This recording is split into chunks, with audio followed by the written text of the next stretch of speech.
है गाइस।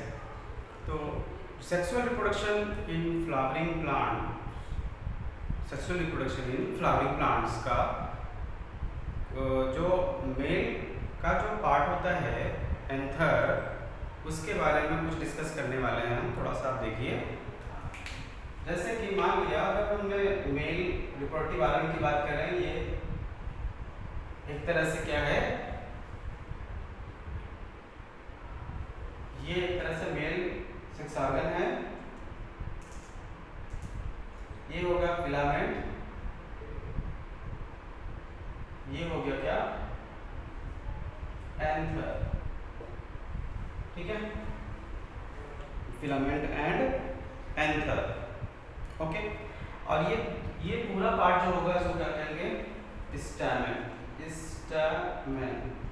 ठीक है, अब इसको जो बड़ा करके पार्ट अगर देखा जाए इसके बारे में तो कैसा होगा, ये एक तरह से बाइलोब होगा और डाइथिकस होगा। ठीक है, देखो ये दो लोग बना लिया मान लिया। ठीक है, बीच में क्या है, एक तरह से इसमें जहां से फिलामेंट अटैच होता है उसको क्या कहेंगे, कनेक्टिव कहेंगे। ठीक है, चलिए अब देखते हैं इसमें चार जो इसमें पार्ट होगा स्ट्रक्चर, उसको कहेंगे क्या, ये स्ट्रक्चर जो होगा ये मेल का टेट्रा स्पोरोजेनेसिस, इसके अंदर स्पोरोजेनेसिस का फॉर्मेशन होता है, यानी पॉलन ग्रेन का बनना होता है। ठीक है, और इसको कहेंगे टेट्रा स्पोरेंजियम, क्योंकि 1 2 3 4 है तो 4 से क्या होगा, टेट्रा होता है। टेट्रा लिख देंगे, टेट्रा स्पोरेंजियम। ठीक है, ये सब चारों मिलकर के टेट्रा स्पोरेंजियम का फॉर्म होगा। ओके, लेकिन याद रखिएगा एंथर जो होगा वो कवर होगा कई लेयर से बने होंगे। ठीक है, जिनके जो लेयर्स होंगे उसके बारे में हम बात करें तो लेयर जो होंगे वो कई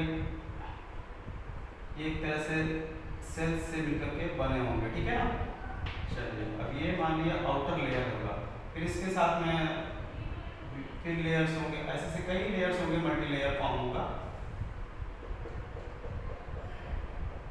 अगर हम बात करें कि ये थोड़ा सा पार्ट का, तो सबसे बाहर वाला जो पार्ट होगा उसको कहेंगे क्या, एपिडर्मिस। क्या बोलेंगे, एपिडर्मिस। ठीक है, एपिडर्मिस। जब भी किसी भी मतलब लेयर को बात देखा जाए तो आउटर लेयर को क्या कहा जाता है, एपिडर्मिस। तो इसके बाद इसमें क्या आएगा, इसके बाद में क्या आ जाएगा, इसमें एंडो, इसके बाद में इसमें आ जाएगा एंडोथेसियम, एंडोथेसियम। ठीक है, एंडोथेसियम, ये वाला मान लिया पार्ट हमने एंडोथेसियम। सबसे बाहर वाला लेयर एपिडर्मिस, उसके अंदर वाला एंडोथेसियम। ओके, फिर इसके बाद में आएगा क्या, मिडिल लेयर। फिर अंदर वाले आएंगे क्या, ये मिडिल लेयर। तो इधर छोटे छोटे सेल्स से मिलकर के बना हुआ उसको कहेंगे क्या, मिडिल लेयर। ठीक है भाई, उसके बाद में क्या आएगा, माइक्रोस्पोर मदर सेल होंगे, यानी टपेटम आएगा। ठीक है, और उसमें माइक्रोस्पोर मदर सेल होंगे। ये मान लिया हमने स्पोरोजेनस, सॉरी टेट्रा स्पोरेंजियम मान लेते हैं। टेट्रा स्पोरेंजियम का पार्ट जो इसको स्पोरेंजियम, अच्छा हाँ याद रखिएगा, स्पोरेंजियम मीन्स क्या होता है, जिसमें स्पोर का फॉर्मेशन होता है उसको स्पोरेंजियम कहेंगे, जिसमें स्पोर्स मौजूद होंगे। ठीक है ना, तो इसमें छोटे छोटे ये स्पोरोजेनस टिश्यू इसमें कंटेन किया जाएगा, और इसी के चारों तरफ से एक तरह से एक लेयर और होगा जिसको क्या कहेंगे हम, टपेटम। ठीक है, टपेटम होगा, इसी के साथ में रहेंगे पास में। ठीक है, कवर किया जाएगा एक तरह से ऐसे चारों तरफ से। ठीक है, और वो किसको, उसको क्या प्रोवाइड करेगा, उसको नरिशमेंट करेगा। ठीक है, अंदर की तरफ होता है, मतलब ये एक तरह से बात करें, ये पूरा एक तरह से बड़ा होगा मान स्पोरेंजियम, तो उसी के अंदर में ऐसे टपेटम मान लो ऐसे अंदर मौजूद होगा। ठीक है, ये थोड़ा बाहर हो गया, ये टपेटम होगा, और ये नरिश करता है किसको, जो डेवलप हो रहा होता है पॉलन ग्रेन। ठीक है, यानी जो स्पोरोजेनेसिस कंडीशन होता है ना, जो बनता है स्पोर का फॉर्मेशन, उसमें टपेटम क्या करता है, हेल्प कराता है स्पोर का बढ़ने में। ठीक है, चलिए अब थोड़ा सा इम्पोर्टेंट क्या है माइक्रोस्पोरोजेनेसिस के बारे में, कि माइक्रोस्पोरोजेनेसिस में क्या होता है, तो इसमें क्या याद रखना होगा, स्पोर्स का फॉर्मेशन, ठीक है, यानी पॉलन ग्रेन का आप कह सकते हो पॉलन ग्रेन का फॉर्मेशन होता है। स्पोरोजेनस टिश्यू जो होते हैं वो 2n नंबर का होता है और वहाँ से फिर मियोसिस होकर के स्पोर्स का फॉर्मेशन मेल गैमेट का फॉर्मेशन होना शुरू होगा, ठीक है ना, पॉलन ग्रेन का फॉर्मेशन होना शुरू होगा।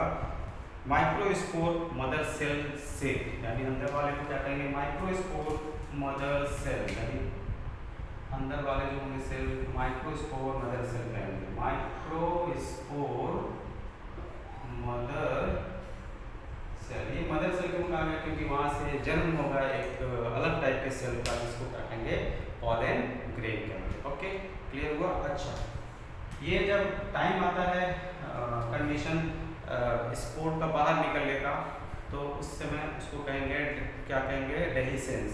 डेहिसेंस मतलब वो रप्चर करता है लेयर, ठीक है, और वहां से लेयर रप्चर करने के बाद में क्या हो जाएगा, छोटे छोटे स्पोर्स बाहर आ जाएंगे, ठीक है, यानी स्पोर्स क्या हो जाएंगे, वो स्प्रेड हो जाएंगे, फैल जाएंगे, ठीक है। ये टाइम होता है जब मैच्योर एंथर हो चुका होता है, पॉलन ग्रेन पूरी तरह से बन चुके हुए होते हैं, उसके बाद में ये रिलीज होना शुरू होता है, ठीक है। इसके लिए कुछ कंडीशंस होते हैं, टेम्परेचर वगैरह वगैरह सब होना होता है, ठीक है। अच्छा, अब उसके बाद स्पोर्स जो होंगे ये बाहर आ जाएंगे। जैसे मान लिया यहाँ पे पॉलन ग्रेन आ गए बाहर, ठीक है, तो पॉलन अब आ गया मान लिया बाहर में, तो इसको भी डिस्पर्स होने की भी जरूरत होगा भाई। क्यों? क्योंकि ये मेल, मान लिया ये मेल पॉलन ग्रेन है, तो फीमेल वाले पार्ट पे तो जाना चाहिए, ठीक है।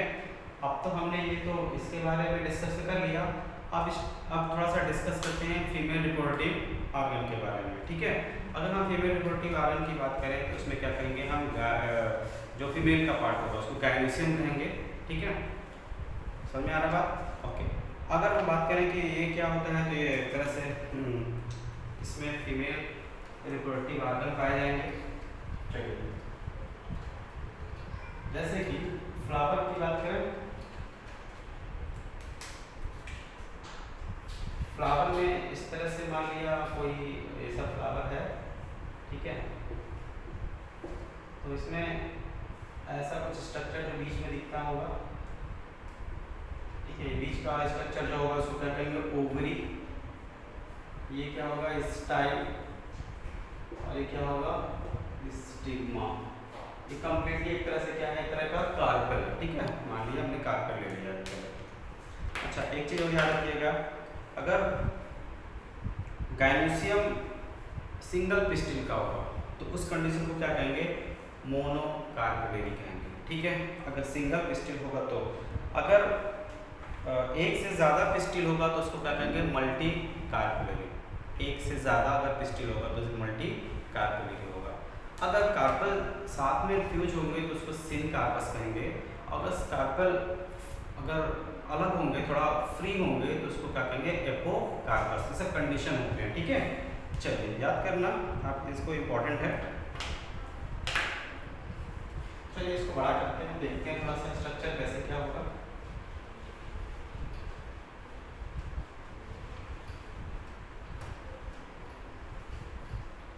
मान लिया इसको मिटा दिया, ठीक है, दूसरा देखते हैं। ये मान लिया कोई एक फीमेल का पार्ट है, फीमेल फ्लावर का, ठीक है। ये होगा ओवरी, ठीक है, ओवरी जिस पे अटैच होगा उसको कहेंगे थैलेमस, ठीक है। ये भी याद रखना है आपको थोड़ा, ठीक है, शॉर्ट में लिख दिया थैलेमस, समझ जाना। ये होगा स्टाइल, ठीक है, और ये होगा स्टिग्मा। गौर करिएगा थोड़ा सा, ये जो एंथर पे जो छोटे छोटे स्पोर्स होते हैं आफ्टर डिस्पर्सन, जो उसमें से डेसेंस के बाद में जो स्पोर्स निकलता है, तो वो जाता है कहाँ पे, स्टिग्मा पे आकर के अगर लैंड करता है तो उस कंडीशन को कहते हैं क्या, पॉलिनेशन। अगर यहाँ से एंथर से स्टिग्मा पर आता है क्या, पॉलन ग्रेन। क्या चीज, पॉलन ग्रेन। अब ये डिपेंड करता है कि पॉलन ग्रेन कैसे जाता है, तो इसमें कई कंडीशन हो सकते हैं, वो तो चाहे बायोटिक कंडीशन हो या तो एबायोटिक कंडीशन हो, ठीक है ना। तो ये अलग ही चर्चे की विषय है, ठीक।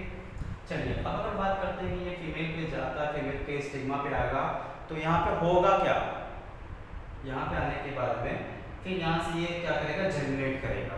क्या जर्मिनेट करेगा, पॉलन ग्रेन जर्मिनेट करेगा और पॉलन ट्यूब रिलीज करेगा, ठीक है।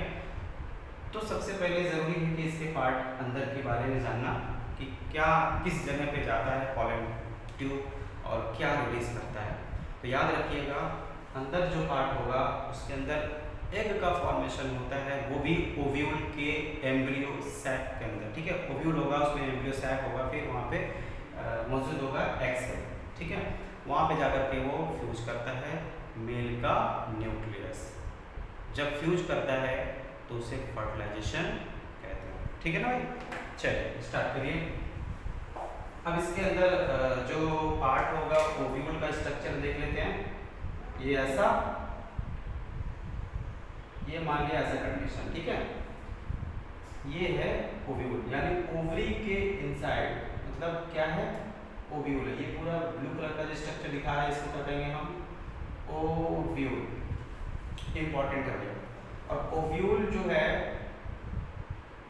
उसी इसमें पार्ट जो दिखाई देगा ये, इसको कहेंगे एम्ब्रियो सैक।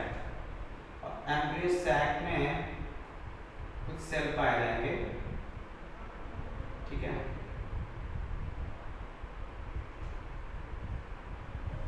एम्ब्रियो सैक में कुछ सेल्स पाए जाएंगे जो इंपॉर्टेंट है। चलिए बात करते हैं।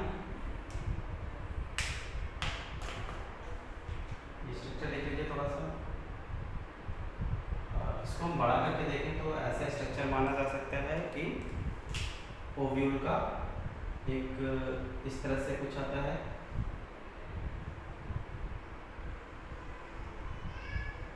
ऐसा, ठीक है ना।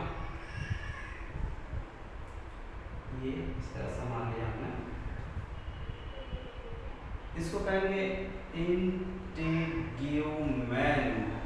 क्या बोलेंगे, इंटीग्यूमेंट, ठीक है। ये पूरा इसको मान लेते हैं हम न्यूसेलस, ठीक है। ये वाला पार्ट जो होगा इसको हम ले लेते हैं, क्या पार्ट ले लेंगे, इसका नाम होगा एम्ब्रियो सैक, ठीक है। ये पोर्शन इसका नाम दिया जाएगा चलाजा, ठीक है। चलाजा, कहाँ चलाजा, चलाजा। ये नाम होगा इसका माइक्रोपाइल।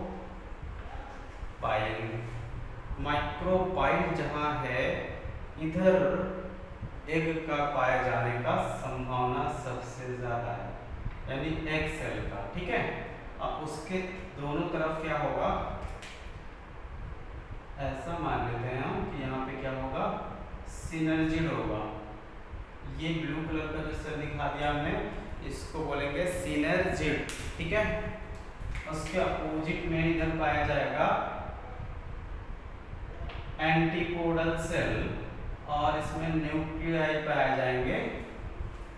जब एक से ज़्यादा न्यूक्लियस होता है तो उसको न्यूक्लियाई बोलते हैं, जब सिंगल न्यूक्लियस होता है तो उसको न्यूक्लियस बोलते हैं, ठीक है भाई। यानी प्लूरल क्या होगा, न्यूक्लियाई। तो ये हो गए, इसको कहेंगे पोलर न्यूक्लियाई। इनका नाम क्या हो गया, ये होंगे एग सेल, ठीक है। ये रहा दोनों सिनर्जिड, सिनर्जिड, ठीक है ना, इंपॉर्टेंट है भाई। यहीं पे आकर के पॉलन ट्यूब क्या करता है, मौजूद होगा। जब मान लिया यहाँ पे गैमीट आया, ठीक है, और वहाँ से पॉलन ट्यूब रिलीज किया, और पॉलन ट्यूब जाएगा, वो या तो चलाजा से जा सकता है या अगल बगल से जा सकता है या इस तरफ से ऐसे माइक्रोपाइल के तरफ से भी जा सकता है, ठीक है ना। अलग अलग सिचुएशन होता है, कंडीशन होता है। याद रखिएगा ये न्यूक्लियस होगा, न्यूक्लियस चला आएगा इधर पास में, ठीक है। अब इसमें दो टाइप का न्यूक्लियस होगा, दो टाइप के न्यूक्लियस होंगे, एक होगा जेनरेटिव, दूसरा होगा वेजिटेटिव न्यूक्लियस, ठीक है। तो जेनरेटिव जो होगा वो जाकर के इसके साथ में फ्यूज होगा, ऐसा स्क्रीनशॉट ले लीजिए आप, ठीक है। ये पॉलिन ट्यूब मान लिया हमने किया, पॉलिन ट्यूब, ओके। जब वो न्यूक्लियस आपस में जाकर के फ्यूज होता है यहाँ पे, तो इस कंडीशन को क्या कहते हैं, फर्टिलाइजेशन। याद रखिएगा, जब न्यूक्लियस फ्यूजन होता है, न्यूक्लियस का मेल और फीमेल गैमीट के न्यूक्लियस फ्यूज होते हैं, तो उस कंडीशन को, उस प्रोसेस को क्या कहेंगे, फर्टिलाइजेशन, ठीक है ना। चलिए, अब फर्टिलाइजेशन होते ही एक न्यूक्लियस अभी और बचा होगा, जिसको कहेंगे हम वेजिटेटिव न्यूक्लियस। ये वाली वेजिटेटिव न्यूक्लियस, शॉर्ट फॉर्म में लिख दिया मैंने, वीएन मतलब वेजिटेटिव न्यूक्लियस। ये बाद में फ्यूज होगा किसके साथ में, इधर पोलर न्यूक्लियाई से, ठीक है। तो इस फ्यूजन को कहेंगे, इस प्रोसेस को डबल फर्टिलाइजेशन। याद रखिएगा, दोनों फर्टिलाइजेशन इंपॉर्टेंट है, ठीक है। और ये प्राइमरी एंडोस्पर्म न्यूक्लियस का फॉर्म करेगा, जबकि ये जब फ्यूज करेगा तो इससे एम्ब्रियो बनेगा आफ्टर जाइगोट डेवलपमेंट। यानी पहला प्रोसेस क्या होगा, जैसे ही फ्यूजन होगा तो फर्टिलाइजेशन होगा, और फर्टिलाइजेशन के प्रोसेस से रिजल्ट जो निकलता है, जो बनता है, जो उसको क्या कहेंगे, जाइगोट कहेंगे, ठीक है। अब जाइगोट क्या करेगा, डेवलप करेगा फर्दर और बन जाएगा एम्ब्रियो, ठीक है। ये हो जाएगा PEN, जिसको कहेंगे प्राइमरी एंडोस्पर्म न्यूक्लियस, ठीक है। और बहुत से चेंजेस आएंगे, पूरा जो ओव्यूल होगा, ओव्यूल कन्वर्ट होने लगेगा, कन्वर्ट हो जाएगा किसके अंदर, सीड में। इंपॉर्टेंट है इसके लिए, ओव्यूल जो होगा, ओव्यूल कन्वर्ट हो जाएगा किसमें, सीड में। जबकि पूरी ओवरी होगी, ओवरी ये कन्वर्ट हो जाएगा किसमें, फ्रूट में। ये कब होगा, आफ्टर फर्टिलाइजेशन, ठीक है। फर्टिलाइजेशन के बाद का ये प्रोसेस होता है, ठीक है। अगर वीडियो अच्छा लगा तो लाइक करें, कमेंट करें, शेयर करें अपने लोगों में, और चैनल को सब्सक्राइब जरूर कर लें। अगर आप नए हों, अगर आप वीडियो देख रहे हो तो इसको ज़रूर सब्सक्राइब कर लें, चैनल को ज़रूर सब्सक्राइब करें, ठीक। थैंक यू, आप पढ़ाई अच्छे से करते हैं।